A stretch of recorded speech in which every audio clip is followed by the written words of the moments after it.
नमस्कार, मी आहे ऑथर संगीता आणि तुम्ही ऐकत आहात माझी दीर्घकथा मालिका साथ दे तू मला. तर आपण अजिंक्य आणि मिताली हे दोघं भेटलेले असतात.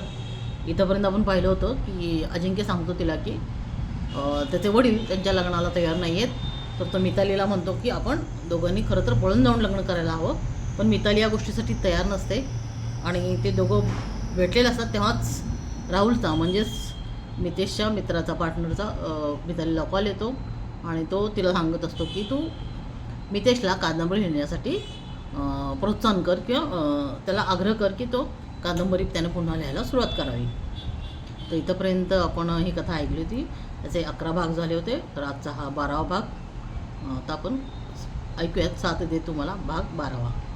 आणि जर तुम्ही या चॅनलवर नवीन असाल तर नक्कीच आपल्या चॅनलला सबस्क्राईब करा आणि सबस्क्राईबच्या बेल आयकॉनवर क्लिक करा, जेणेकरून तुम्हाला माझ्या कथेच्या पुढच्या भागाचं नोटिफिकेशन लगेचच मिळेल. आणि कथा जर आवडली तरच पुढे लाईक आणि शेअर करा.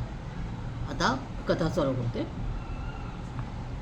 हाय मिताली, तू आज मितेशकडे येतेस ना? राहुलने तिला विचारले. राहुलचा कॉल आला होता. हो, दुपारनंतर येते. ठीक आहे, तू त्याला बोलून बघ आणि काय रिस्पॉन्स देतो का बघ मितेश, असं राहुल म्हणाला. अजिंक्य मितालीला घरी सोडून निघून गेला. त्याचे बाबा तिला जे बोलले त्याबद्दल तो त्यांना काहीच विचारू शकत नव्हता. म्हणजे डॉक्टर कार्तिक मितालीला हॉस्पिटलमध्ये जे बोलले त्याबद्दल तो वडिलांना काही विचारू शकत नव्हता. अजिंक्य बोलला असता, पण त्यांनी मग अजूनच त्याला सुनावले असते. मग हा विषय अजूनच वाढत गेला असता. काय करावे त्यालाही समजत नव्हते. मिताली तर आत्ताच लग्नाला तयारी नव्हती. आईसोबत बोलून बघू का, असा विचार अजिंक्य करत होता. मिताली घरी येऊन फ्रेश झाली. जेवण करून ती आपल्या रूममध्ये आली. तिने तिचे सायकॉलॉजीचे बुक वाचायला घेतले. मितेशला लिहायला कसे प्रवृत्त करता येईल, तो कसे ऐकेल तिचे, याबद्दल काय करता येईल या संदर्भातली माहिती ती बुकमध्ये बघत होती. त्या बुकमध्ये तिला एक पॉईंट सापडला. त्यात असं लिहिलं होते की एखाद्या कोशात गेलेल्या माणसाला इतकं उद्युक्त करा, त्याच्या कामाबद्दल सतत त्याला जाणून द्या की तो चिडून पुन्हा आपल्या कामाकडे वळेल. मिताली विचार करू लागली की मितेशसोबत मी बोलते, तो माझ्यासोबत फिरायलाही येतो, तर मग नक्कीच मी त्याला असं कामासाठी उद्युक्त करू शकते. जसं काय होईल त्याला प्रचंड राग येईल. त्या रागात तो स्वतःला काही इजा करून घेईल किंवा वस्तूंची तोडफोड करेल. मिताली मग अजून थोडे वाचन करून मितेशच्या पुस्तकाकडे गेली. म्हणजे कपाटातून तिने विकत आणलेले त्याचे एक पुस्तक तुम ही हो हे वाचायला घेतले. खरंच अगदी मनापासून इमोशनल त्यात होतं. त्यात कॅरेक्टरमध्ये पूर्ण गुंतून जाऊन मितेशने ते कॅरेक्टर लिहिलं होतं. इतका मितेश हाडाचा रायटर होता. त्याला खूप कमी वेळात नेम, फेम आणि सक्सेस मिळालं होतं. ते असं तो डिप्रेशनमध्ये राहून आपलं करिअर, फ्युचर वाया घालवत होता. मितालीने ठरवले आज त्याला लिहिण्यासाठी भाग पाडायचेच. संध्याकाळी मिताली छान तयार होऊन आरशासमोर उभी राहिली. लेमन कलरचा चुडीदार तिने घातला होता. खूप सुंदर दिसत होती ती. स्वतःला आरशात पाहत असताना तिच्या नजरेसमोर अचानक तिला मितेश दिसू लागला. कालच त्याचे केस तिने छान कट करून घेतले होते. बियर्ड स्ट्रिम केली होती. किती आकर्षक दिसत होता तो मितेश, एकदम चॉकलेट हिरो. त्याच्या गहिऱ्या तांबूस डोळ्यात अथांग सागर दिसत असे. ते डोळे जणू समोरच्याच्या मनाचा ठाव घेत असत. त्याचा शांत गंभीर चेहरा, पण त्यावर उमटणारे भाव खूप काही सांगून जात होते. ते फक्त समजणाऱ्यालाच समजत असत. अरे हे काय, मी पण मितेशच्या पुस्तकासारखी बोलू लागले, जसं एखाद्या लेखकासारखं. हे काय होतंय मला? आता मी अशी सुंदर तयार झाली तर मला अजिंक्यची आठवण यायला हवी, नॉट मितेश. मग आता मला मितेश का आठवतो आहे, त्याचे शब्द का आठवत आहेत? मिताली विचारात हरवली. त्याच अवस्थेत ती बाहेर पडली. थोड्या वेळात ती मितेशकडे आली. मिताली, बरं झाले तू लवकर आली, काकू तिला बघून म्हणाल्या. काय झाले काकू, काही प्रॉब्लेम आहे का? हो गं, मितेश आज जेवलाच नाही. मी ताट घेऊन गेले होते. थोड्या वेळाने पाहते तर ते ताट तसंच होते. त्याची औषधे पण राहिली आहेत अजून घ्यायची. ठीक आहे, मला ताट वाढून द्या, मी बघते त्याला खाऊ घालते. काकूनी मग पुन्हा ताट वाढून मितालीकडे दिले. मिताली मितेशच्या रूममध्ये आली. तो खिडकीमधून बाहेर बघत होता. मितालीने टिपायावर ताट ठेवले आणि मितेशजवळ गेली. मितेश, तिने आवाज दिला तसा तो पटकन मागे वळला. तिला बघून त्याचा चेहरा जरा खुलला. मितेश, तू आज जेवण का नाही केलेस? तुला मेडिसिन घ्यायची असतात ना, चल आपण जेवण करू. मिताली त्याचा हात पकडून त्याला खुर्चीजवळ घेऊन आली. त्याला तिने बसवले आणि त्याच्यासमोर स्वतः बसले. तिने एक घास मोडला आणि मितेश समोर धरला. त्याने गपचूप तोंड उघडले आणि घास खाल्ला. मितालीने दुसरा घास हातात घेतला. तसे मितेशने तो घास आपल्या हातात घेतला आणि मिताली समोर धरला. मितेश, माझं जेवण झालेलं आहे, तू खा, मिताली म्हणाली. पण मितेश तसाच आपला हात तिच्या तोंडासमोर धरून होता. आपण नाही खाल्ले तर हा पण जेवणार नाही, म्हणून मग तिने तो घास खाल्ला. तसे त्याच्या चेहऱ्यावर चमक आली. आता तू माझ्या हातून खायचे मितेश, तू लहान नाही आहेस, हो ना? तू तुझ्या हाताने खायचे असं ती म्हणते. मितेश, तू लहान नाही आहेस. मितेश मग आपल्या हाताने खाऊ लागला. ही त्याच्यामधली अजून एक चांगली सुधारणा होती. मितेशने सगळे जेवण संपवले. मितालीने मग त्याला औषधे दिली, तीही त्याने घेतली. मितालीने त्याचा लॅपटॉप ओपन केला, त्याला टेबलसमोर बसवले. मितेश, आज मी जे सांगणार आहे ते नीट आहे. तू एक उत्तम टॉपचा बेस्ट सेलर ऑथर आहेस. तू खूप छान कथा कादंबरी लिहितोस. तुझं काम हीच तुझी ओळख आहे. ती ओळखच तू विसरत चालला आहेस. मितेश, तुला पुन्हा लिहावे लागणार आहे. ही बघ तुझी किती प्रकाशित आणि प्रसिद्ध पुस्तके. लॅपटॉपवर त्याचे प्रोफाईल मिताली त्याला दाखवत होती. मितेश भकास नजरेने लॅपटॉपकडे बघत होता. त्याच्या डोळ्यात कुठलेच भाव आता नव्हते. मितेश, अरे तुझ्या नवीन पुस्तकासाठी संपादक, तुझे फॅन्स आतुरतेने वाट बघत आहेत. हे बघ, ही तुझी कादंबरी हँगओव्हर किती तुफान चालली होती मार्केटमध्ये. ही बघ, दिल में हो तुम, याला किती रिस्पॉन्स मिळालेला आहे.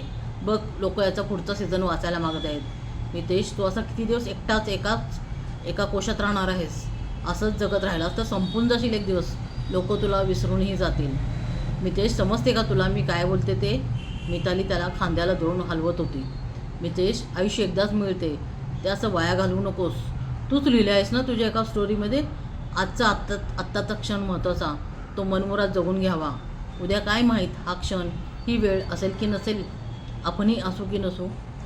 मितेश काहीच बोलत नव्हता, काहीही रिॲक्ट करत नव्हता. मितेश, आयुष्यात प्रेम म्हणजे सगळं नसतं रे.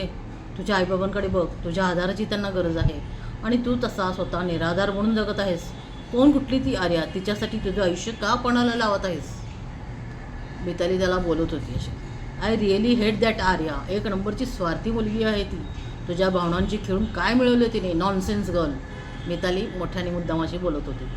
मिताली बोलतच होती आणि अचानक मितेशने रागात टेबलवरचा टेबल क्लॉथ भिरकावून दिला. त्यावर असणारा पाण्याचा काचेचा ग्लास खाली पडला. मिताली बाजूलाच उभी होती. ती एकदम त्याच्या अशा वागण्याने गोंधळली.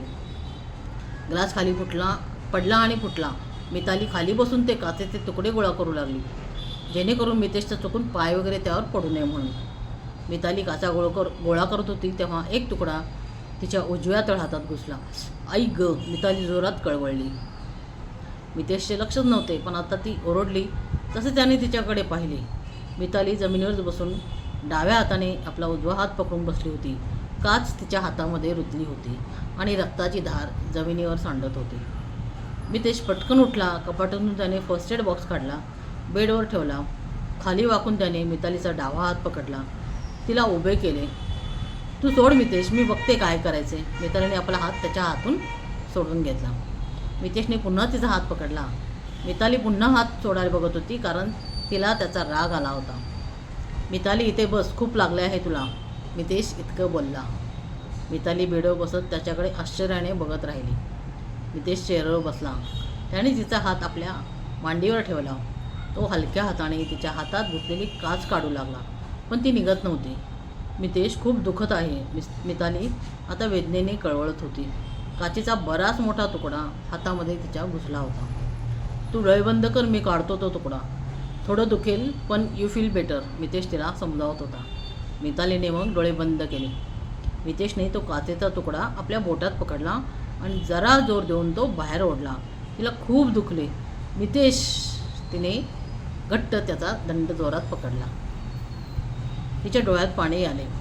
झाले, निघाली ती काच. ओके, मी तुला बँडेज करतो तात्पुरते, मितेश म्हणाला.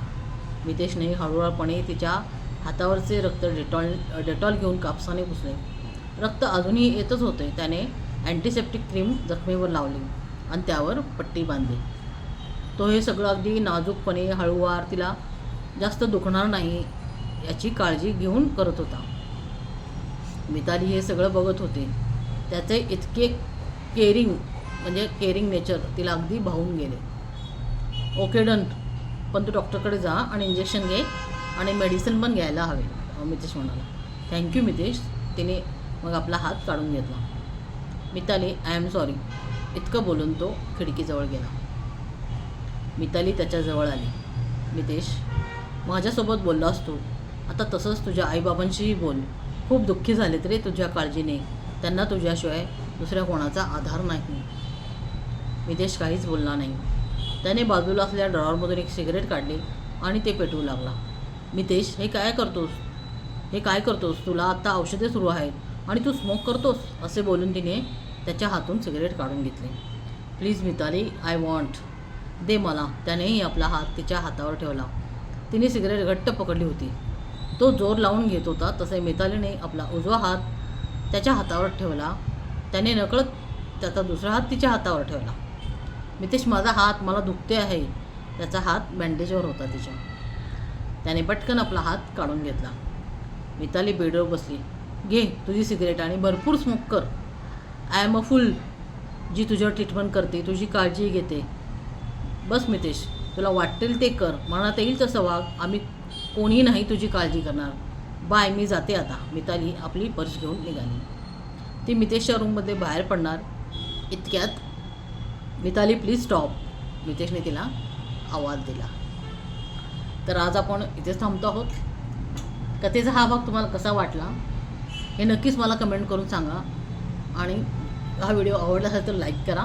पुन्हा भेटूया पुढच्या भागासह. तोपर्यंत धन्यवाद.